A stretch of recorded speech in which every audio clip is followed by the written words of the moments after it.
A mí me ha tocado por razones profesionales recorrer todo el Uruguay de punta a punta, conozco todas las cárceles, todos los barrios del Uruguay. Me ha tocado viajar al exterior mucho, conozco la problemática de convivencia que hay en todos los países y estoy convencido que el palo y palo y el reja y reja y solo eso nos causa más dolor y que solo la integración social, solo la ternura, solo abrazar al otro, tratando de construir un modo de convivencia distinto, nos va a permitir encontrar, construir comunidades más sanas y más amorosas que las que tenemos. Y acá en Uruguay y en América Latina toda, las experiencias exitosas son las que se inspiran en estos principios de humanidad, de fraternidad y de búsqueda del encuentro. No hay una sola experiencia positiva que se conozca a través de solo la represión y nada más que la represión y el cultivo del odio y de la marginación.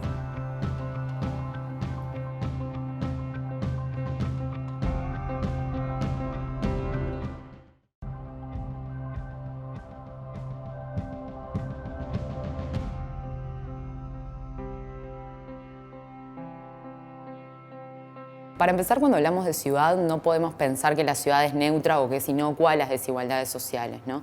Las desigualdades de género sí se impregnan en el espacio público y la forma en que las mujeres viven la ciudad es diferente a la forma en la que los varones viven la ciudad.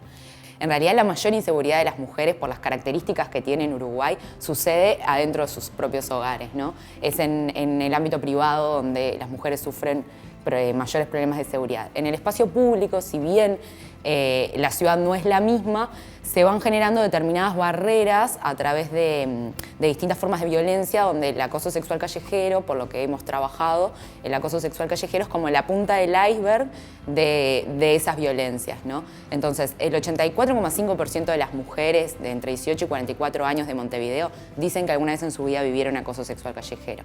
Estas formas de acoso van generando determinadas fronteras tempoespaciales en las mujeres a la hora de usar la ciudad. Y esto hace que el derecho a la ciudad de las mujeres claramente está siendo puesto en jaque y están habiendo como problemas en esa seguridad al transitar, en la comodidad al transitar la ciudad, ¿no? Entonces, bueno, ¿cómo pensar espacios públicos más amigables, más seguros para las mujeres, igual que para los varones? Hay distintos caminos y bueno, es una cuestión política también pensar cuáles son esos caminos. Seguramente la clave está en la participación. La participación es entender que los espacios no son neutros o solamente materiales, sino que tienen que ver con cómo las personas viven esos espacios, con las experiencias que las personas tienen en los espacios públicos. Entonces, bueno, a través de la participación y de levantar esas voces sería un buen camino para recorrer.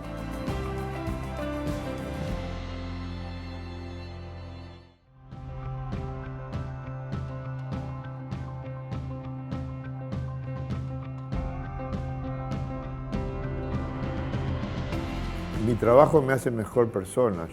Yo trabajo egoístamente, trabajo para mí. Me hace mejor persona y además tengo el privilegio de que el laburo coincide con mi visión del mundo en general. Entonces son como esa contradicción entre que lo que hago y lo que pienso, la tengo, no sé si resuelta, pero por lo menos en una contradicción que se puede vivir, digamos. Para mí es bastante sencillo, porque la seguridad para mí es vivir seguros. Y para vivir seguros tienen que haber algunas condiciones sociales, políticas, comunitarias, barriales, que me permitan andar por el mundo seguro. De toda la política de que el ejército a mí no me en vez de asegurarme, me da como cosita, digamos, me da como miedo. Si el concepto de seguridad es ese de vivir tranquilo, de no mirar para atrás, tenemos que generar condiciones para que eso suceda. Y generar condiciones significa generar comunidades, generar ciudadanías que nos permitan resolver los conflictos de una forma democrática.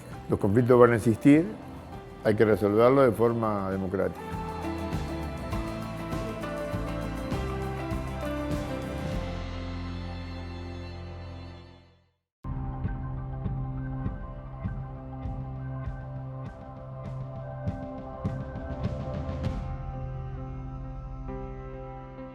Creo que la seguridad se enfoca siempre desde el mismo lugar, desde el lugar de la mano bruta, desde el intentar más violencia para combatir la violencia. Creo que no hay nadie que trabaje en territorio ni que trabaje enfrentando estos problemas que diga que ese es el camino para solucionar algo de la situación actual. En particular a nosotros nos toca trabajar en la cárcel, ese lugar donde depositamos a la gente cuando todo lo demás falla. Es bastante fácil de explicar. Cuando uno aplica violencia, básicamente va a generar personas más violentas. Cuando además el entorno es extraordinariamente hostil, como es el caso de la cárcel, es bastante básico entender qué es lo que va a salir de ese lugar si nosotros seguimos aplicando violencia. En cambio, hay otros modelos que tiene que ver con que Uruguay ya tiene algunos planteos asociados a esto, como es el caso de las cárceles del interior, de la cárcel de Punta de Rieles, o de un montón de gente que trabaja dentro de la cárcel proponiendo otra cosa.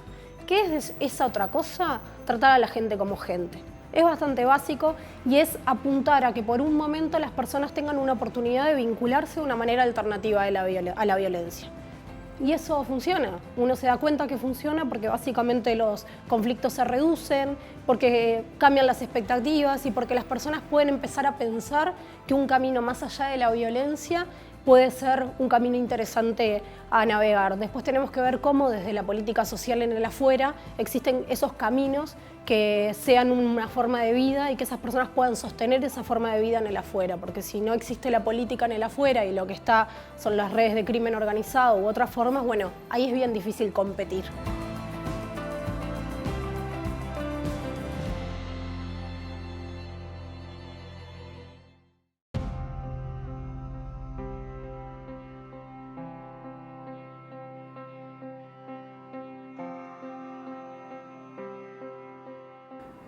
Nos reunimos justamente para fortalecernos, ¿no? y intentar concientizar a toda la sociedad de que las necesidades en las que uno está pasando no son porque uno quiere, ¿no? Es justamente por la mala política, la política capitalista, que justamente ese es el objetivo de ellos, oprimir a un sector para ellos poder vivir bien. En el Uruguay existen muchos problemas de miedo y violencia, pero no son los únicos. Y bueno, y sabemos que hay más aparte de miedo y violencia, que muchas veces el miedo es no tener para comer. El miedo es no saber si mañana vamos a seguir con un trabajo fijo, ni qué le vamos a dar a nuestros hijos. Eso es realmente miedo. Y queremos que justamente se nos tenga en cuenta como personas que vivimos en la calle, porque hasta ahora nunca se nos había preguntado realmente. Somos parte de un problema, pero no de la solución. Y nosotros sabemos lo que es vivir en la calle, por lo tanto podemos hablar y tenemos proyectos e ideas para buscar soluciones. Queremos que nos pregunten, que hablen con nosotros, que se acerquen.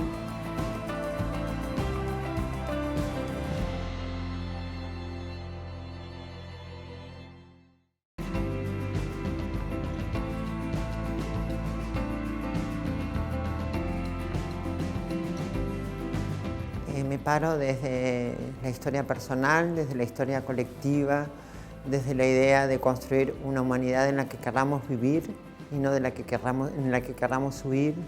Me paro y nos paramos desde el movimiento social, al menos el que represento, que es el de la defensa de los derechos humanos, y del movimiento transexual, en la defensa de esos derechos, de encontrar el lugar de contacto. Me parece que eso es lo que nos está faltando a los seres humanos, encontrar ese punto de contacto donde todos pasemos a ser iguales, por supuesto que con determinadas estrategias que tienen que ver con la equidad, porque sin equidad no hay igualdad, pero hay un punto de contacto que nos tiene que tocar y nos tiene que hacer sentir esta cosa de habitar un mismo espacio.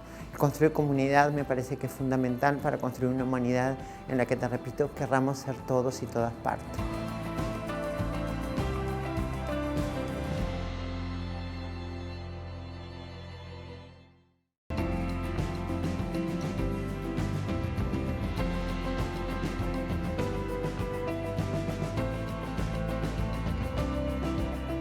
Bueno, es esencial que la sociedad tenga presente el movimiento social en materia de seguridad porque aumenta la calidad democrática y de hecho si pensamos en la agenda sobre seguridad siempre ha estado presente marcando las diferentes temáticas que tienen que estar y eso tiene que ver, por ejemplo, en las cuestiones de violencia de género, desde el feminicidio hasta el acoso callejero, la transfobia, la criminalización de la juventud y la pobreza, la cuestión carcelaria.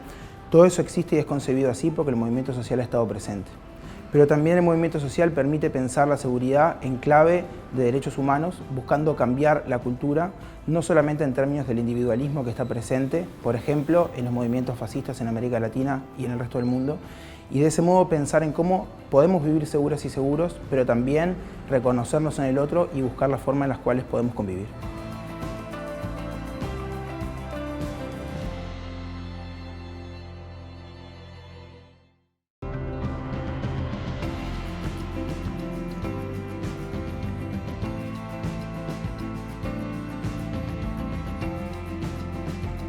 La motivación central estaría siendo el fracaso del modelo actual, que es el modelo que venimos trayendo en los últimos 30, 40, 50 años, con este concepto de con más palo y con más reja, o sea, por ende, con más violencia voy a lograr mitigar la violencia. Es entendible, o por lo menos desde mi caso, que esto en realidad lo que termina haciendo es profundizar este paradigma de la violencia constante y esta espiral de violencia, y por eso entiendo que es urgente la necesidad de lograr romper con este mismo paradigma. Por otro lado, también está la idea de, bueno, una sociedad integrada, con un profundo respeto por los derechos humanos de todos y de todas, que de alguna forma generaría esta idea de sociedad sin tanto conflicto en el sentido estricto de la seguridad y la convivencia. Por eso considero que el Estado tendría que tener un rol protagónico a la hora de lograr cortar con esta espiral de violencia para poder generar en sí una sociedad más integrada, con un profundo respeto de los derechos humanos y justamente propiciar a que sea una sociedad más armónica.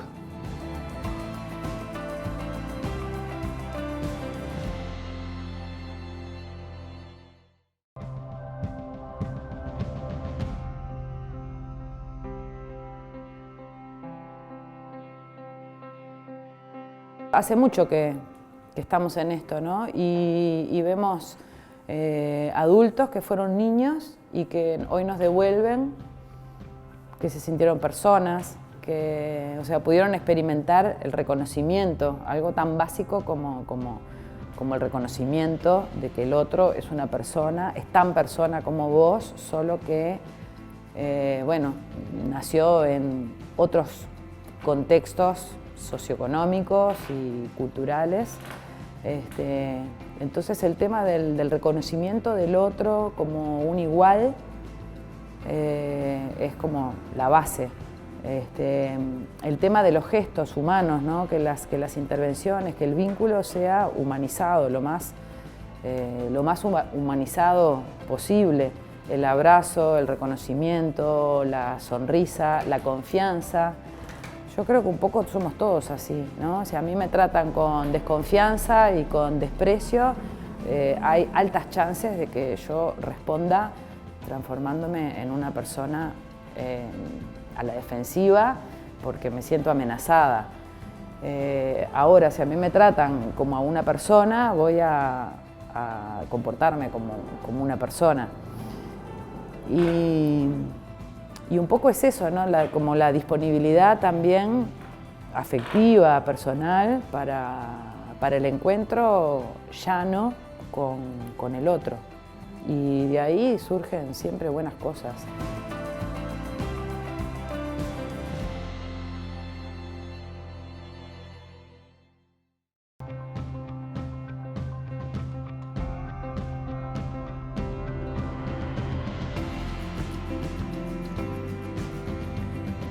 Me parece que si se sigue culpando al individuo, que si seguimos partiendo de enfoques que son totalmente patologizantes justamente sobre estas vidas que son tan desfavorecidas, no se logra nada más que no sea la criminalización, no se logra nada más que un modelo que sigue siendo, vamos a decirle, que sigue castigando a la persona que más castigada está, porque las personas en calle son un número muy reducido, ¿sí? Pero sí tienen todas estas desventajas, todos estos problemas que venimos viendo en distintos planos, ¿no? Entonces, en esos distintos planos, no solamente el individuo, sino que es lo relacional, es cuestiones que pasan a nivel más macro, que van generando estas trayectorias, ¿no? tan desfavorecidas. Pero además de todo, si además no hay políticas de prevención que atiendan a estos aspectos más estructurales, la expulsión, por ejemplo, del sistema educativo, la expulsión del mercado de trabajo, la expulsión de la vivienda o el no acceso a situaciones, a soluciones habitacionales que sean acorde a la persona, bueno, se sigue en esta cuestión de seguir criminalizando y penalizando a estas personas. Que creo que además es fundamental un enfoque de derechos humanos justamente en este momento que estamos viviendo, ¿no? Creo que la seguridad, si no va acompañada de derechos humanos, bueno, no es seguridad para nadie.